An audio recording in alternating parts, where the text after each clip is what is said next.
YCP MP Ayodhya Ramireddy రాజీనామా వ్యవహారం ఇప్పుడు హాట్ టాపిక్ గా మారింది.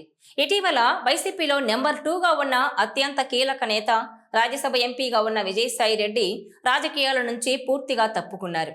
పార్టీకి రాజ్యసభ సభ్యత్వానికి కూడా రిజైన్ చేశారు.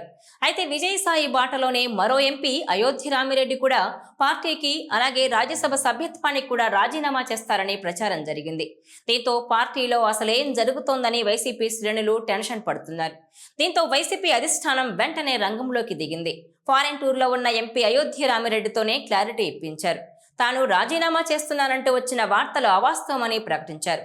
అయితే ఆయన ఆ వార్తలను ఖండించినా గానీ పార్టీ మార్పుపై ప్రచారం మాత్రం ఆగలేదు. అయోధ్య రామిరెడ్డి వైసీపీకి గుడ్ బై చెప్పేస్తున్నారంటూ వార్తలు జోరందుకున్నాయి.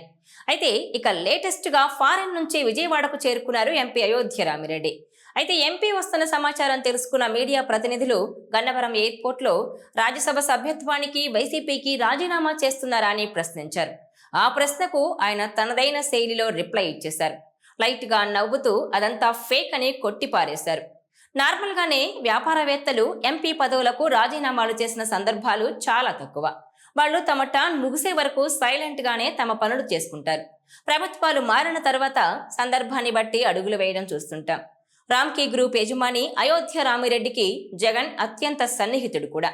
ఆయన కొన్ని కీలక జిల్లాల వైసీపీ బాధ్యతలు చూసుకుంటూ ఉంటారు. ఆయన కూడా రాజీనామా చేసి బీజేపీలో చేరతారంటూ వార్తలొచ్చాయి. అయితే జగన్ లండన్లో ఉన్న సమయంలో వీరిలా రాజీనామాల నిర్ణయం తీసుకోవడం మాత్రం ఆసక్తికరంగానే మారింది. పదవీ కాలం ఇంకా 5 ఏళ్ల వరకు ఉన్న వీరు హఠాత్తుగా ఎందుకు పదవులు వదులుకుంటున్నారన్నది చర్చనీయాంశంగా మారింది. ఎందుకంటే వీరిప్పుడు చేసే రాజీనామాల వల్ల ఆ పదవులన్నీ కూటమికే దక్కుతాయి, కానీ వైసీపీ ఖాతాలో పడే అవకాశం అయితే లేదు. ఇప్పటికే వైసీపీ నుంచి 3 రాజీనామా చేశారు. ఆ 3లో 2 బీజేపీలో చేరి మళ్లీ ఎంపీలయ్యారు. మరొకరు టీడీపీలో చేరిన రాజ్యసభ సీటు వద్దనుకున్నారు. దాంతో ఆ సీటును సానా సతీష్కి ఇచ్చారు. ఇక విజయసాయిరెడ్డి రాజకీయాలకు పూర్తిగా దూరం అవుతున్నట్టు ప్రకటించారు. ఈ నేపథ్యంలోనే అయోధ్య రామిరెడ్డి కూడా రాజీనామా చేస్తారని, ఆ తర్వాత బీజేపీలో చేరతారని, ఆ తర్వాత మళ్లీ ఆ పార్టీ నుంచే ఎంపీగా ఎన్నికవుతారన్న ప్రచారం జరుగుతోంది. అయితే అదంతా అవాస్తవమని అయోధ్య రామిరెడ్డి ఖండించినా ఆ ప్రచారానికి మాత్రం ఫుల్ స్టాప్ పడటం లేదు. ఎందుకంటే తమ్ముడు ఆళ్ల రామకృష్ణారెడ్డి విషయంలో వైసీపీ తీరు ఆయనకు నచ్చడం లేదట. మంగళగిరి సీట్ ఇస్తామని చెప్పి ఇవ్వలేదని, అలాగే ఎన్నో ఆఫర్లు ఇచ్చి ఇప్పుడు ముఖం చాటేశారని అధిష్టానంపై ఆయన గుర్రుగా ఉన్నట్టు తెలుస్తోంది. దీంతో ఆయన వైసీపీకి గుడ్ బై చెప్పడం ఖాయమని వార్తలొస్తున్నాయి. ఓవరాల్ గా చూస్తే వైసీపీలో జరుగుతున్న తాజా పరిణామాలు మాత్రం పూర్తి స్థాయిలో చర్చనీయాంశమవుతున్నాయి.